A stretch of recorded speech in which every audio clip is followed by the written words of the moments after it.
Europe 1 Soir. 19h, 21h, Jacques Serret. Ensemble jusqu'à 21h et nous sommes avec Yves Tréhard du Figaro et l'avocat pénaliste Jean-Yves Le Borgne. Messieurs, j'imagine que vous avez regardé le débat hier soir. Jordan Bardella, Gabriel Attal. Ce fut le cas. Bon, on va voir ensemble si, en tout cas, on va voir, selon vous, qui l'a emporté. En tout cas, la question a été posée au Premier ministre ce matin en déplacement à Valence. Qu'a-t-il pensé de ce débat? Voici l'avis du Premier ministre. C'est un débat qui était, je pense, important parce qu'il était manifestement attendu. Ensuite, parce qu'il a permis de confronter démocratiquement, respectueusement, deux visions radicalement différentes. On a vu une proposition faite, je cite, de double frontière, dont à la fin, on n'a toujours pas compris ce qu'elle revêtait. On n'a toujours pas compris ce que ça voulait dire. Est-ce que ça veut dire qu'on va transformer toutes les frontières terrestres de la France en péage de Saint-Arnoux, un week-end de chassés-croisés, alors qu'on a 1,5 million de Français qui tous les jours traversent la frontière en Suisse, en Belgique, en Allemagne, en Espagne, en Italie pour aller travailler? Ou est-ce que c'est juste faire ce qu'on fait déjà aujourd'hui? On n'a toujours pas compris.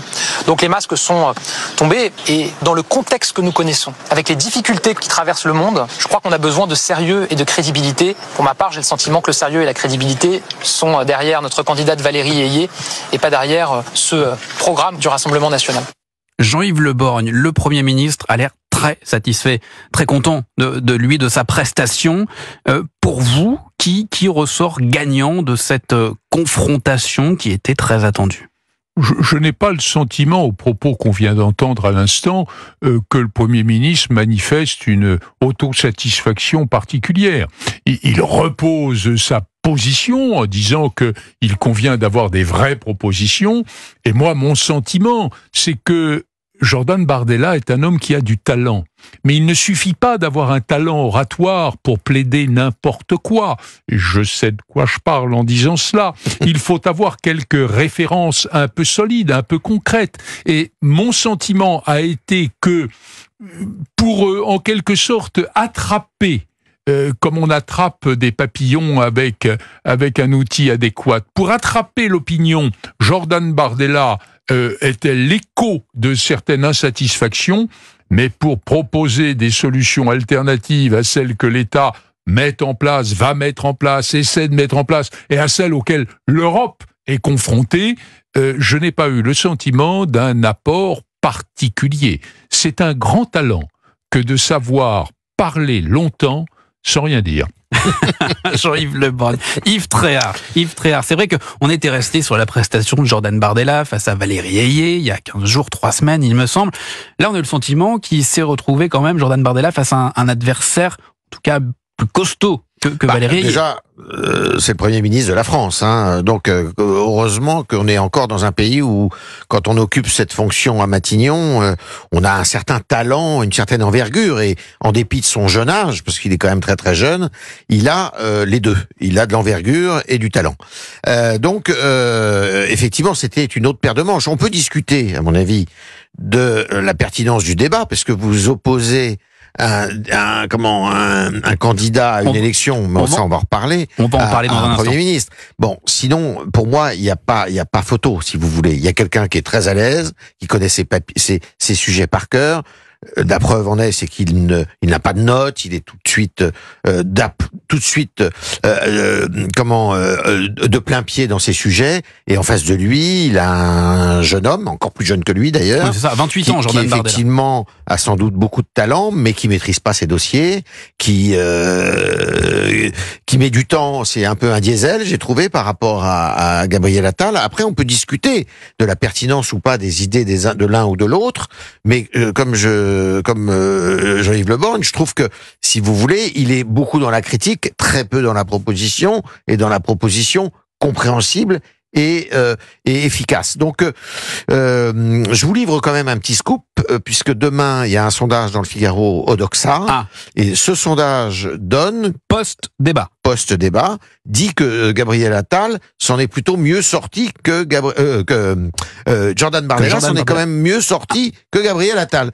Ce qui me paraît, si vous voulez, tout à fait étonnant, très étonnant même. Ce qui est la conclusion inverse que globalement des observateurs politiques que l'on entend depuis hier soir. Mais les observateurs politiques ne font pas l'opinion. Absolument. Juste, on va revenir justement, vous souhaitiez qu'on aborde ce sujet, la pertinence même de ce débat, ce face-à-face entre le Premier ministre et la tête de liste du RN, et donc l'absence de la tête de liste du camp présidentiel Valérie Ayé. Ce débat justement remis en cause directement à la suite de cette émission par François-Xavier Bellamy hier soir sur France 2. Je voudrais commencer par vous dire que j'ai hésité à venir ce soir. Et je crois que ce qui s'est passé est en réalité le signe d'une crise démocratique assez profonde. Qu'est-ce qui permet d'organiser la confrontation entre ces deux personnes? L'un est le Premier ministre, même pas la candidate. Ils s'en sont expliqués en début. Où est la Ils ne sont pas convaincus. Ils s'en sont expliqués en début. Non mais c'est même pas eux qui devraient s'en expliquer. Comment est-ce que vous les avez choisis? Comment est-ce que vous avez choisi d'organiser cette confrontation? Est-ce que c'est les sondages? Les intentions de vote? C'est les intentions de vote qui permettent de faire ce choix? Je dois dire que si on regardait les sondages, il aurait fallu inviter au moins Raphaël Glucksmann. Jean-Yves Le Borgne, il a raison de se manifester comme cela, la tête de liste LR, François-Xavier Bellamy. Je comprends sa protestation.